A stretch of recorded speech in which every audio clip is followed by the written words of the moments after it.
Hello, my name is Amirani Galiana and I am a student nurse at the Veterans Affairs Healthcare Center. Today, I will be providing you with information about the health status of one of my patients. My patient is a 79-year-old widow Caucasian male. He used to serve in the Army but is currently working in a factory. His source of medical care is Medicare. My patient's chief complaint is anginal chest pain. In the last 8 months, he has been in and out of the hospital more times than he can actually remember. However, he was asked to remain in the hospital for the past month and a half because his heartbeats became lower than normal, and it was interfering with his daily activities. When I asked my patient to give me more information about his chest, he said that his chest pain has increased to a level 9, and he has been experiencing shortness of breath for longer periods. In the year 2003, my patient was diagnosed with prostate cancer, so he had a prostatectomy. He also fractured his anterior tibia and had his wrist knee operated, both which were fractured while working in the factory. His immunizations are up to date. He is allergic to a couple of things, mainly medications, which include Ciplaxin, Simvastatin, and Atorvastatin.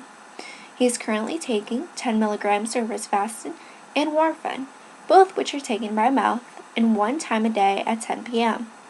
The patient does not have any children, and although his wife passed away, he is not alone. He has the full support of his sister and his nephew, who are at his side every day he is at the hospital, and then they are fully informed about his health condition. According to him, having his sister and nephew by his side has really helped him get through the passing of his wife, and they motivate him to not give up on his own life. He considers himself a Christian and places his heart on God's hands every day. The only stressor he mentions having is being at the hospital every day because he feels restricted and trapped. His mother, as he mentions, had cancer, and his father had cardiac problems, while his grandfather had diabetes. The patient mentions that he had a farm and he exercises when he feeds his cows. He does not use a safety device, and he eats 4 balanced meals a day and is not overweight. The patient does not smoke, but he does occasionally drink. On average, he sleeps 8 hours but has trouble sleeping. Based on my patient's chief complaint and health status, I did a thorough evaluation of the cardiac and respiratory system. In relation to the cardiac system, my patient was diagnosed with atrial flutter with ventricular contraction. This means that his ventricles are pumping early, causing his heart to skip a beat. When I asked him about his heart condition, he mentioned feeling pressure in the heart, like if someone was squishing it. When I did the cardiac exam on him, I first inspected for heaves and lifts. None were present. As I palpated for lifts and thrills, none were felt. When I auscultated the aortic, pulmonic, earth-spine, tricuspid, and mitral areas with the diaphragm, the S1 was the loudest at the apex and S2 was loudest at the base of the heart. However, when I listened for S3, S4, and murmur sounds with the bell, murmurs were in fact heard. I asked my patient to roll over to his left side, and the murmur sounds were heard more clearly there. His palpitations were much slower. In addition to the cardiac exam, a respiratory exam was done on him because he was experiencing shortness of breath and wheezing when breathing. At first, I inspected his thorax to make sure that the AP diameter was 1 to 2, which it was.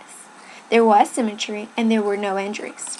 I also observed his breathing pattern, which there were signs of distress, and it would take him a long time to take in one breath. After inspecting, I palpated his trachea for symmetry, and it was in fact midline. Then, I palpated for expansion posteriorly, and there was also symmetry, which meant that when my patient took a deep breath in, both of my hands equally expanded outwards and returned to the beginning position. I then palpated for tactile pharyngitis posteriorly by asking him to say 99 when my hands moved down his back. The sounds diminished as I moved peripherally, which is normal. I finally palpated his ribs and thorax posteriorly, and everything was also normal. When I auscultated all the lung fields anteriorly, laterally, and posteriorly, you could hear wheezing more clearly in the lungs' posterior fields. Then, before I auscultated for bronchophony and egophony, I explained to him what I needed him to do, which was say 99 for bronchophony and E for egophony. and then I verbalized what an abnormal finding would be. For starters, for bronchophony, the sounds would be much louder at the periphery of the lungs, and for gophony, the sound would go from a clear E sound to an ah sound. Both exams had normal findings. After these exams, I auscultated for whispered pectoriloquy. Here, I asked him to whisper 1, 2, 3 as I moved down the long fields. I mentioned to him that an abnormal finding would be that I will be able to hear him say 1, 2, and 3 through the sound of the stethoscope. The findings were also normal. And although these findings were normal, the fact that wheezing was still heard in his posterior lung field is something of concern because there could be in fact something wrong with his lungs. In addition to the cardiac and respiratory system, there are 2 other exams that would be very beneficial for my patient.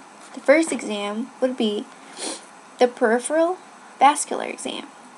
Because my patient is not able to exercise anymore and has to mostly stay in bed to ensure that his heart remains normal, he would experience some pain in the legs when he would walk. Also, because he has taken medication, warfarin to be exact, to prevent the formation of blood clots in his body, this means that he needs to be inspected once in a while to ensure that there is in fact no blood clots or edema or coolness present. My patient is also on blood thinner because of his cardio problems. They are not allowing him to eat specific foods, which is why he is taking rosuvastatin. Lastly, because he is having issues in the respiratory system, it is possible that if he is not getting enough oxygen in the blood, it can lead to a disease like a deep vein thrombosis. The other system that should be reviewed should be the neurological system. For starters, when asking him about the general information about himself, he would not remember. His sister or nephew had to answer for him. For example, when I asked him when he was admitted to the hospital, he could not answer me. Also, he has been through a lot of psychological stress because of the death of his wife, his mother, and himself having cancer, losing his father to cardiac problems, which he also has, and knowing that his grandfather also had diabetes. As he mentions, it's like he's bound to die too. These stressors can affect his ability to concentrate, to sleep less, to forget, and to affect his bodily functions. It is possible that he is not able to think abstractly, to sense, and to be able to recognize certain objects, which is why it's important to check his neurological system. Thank you.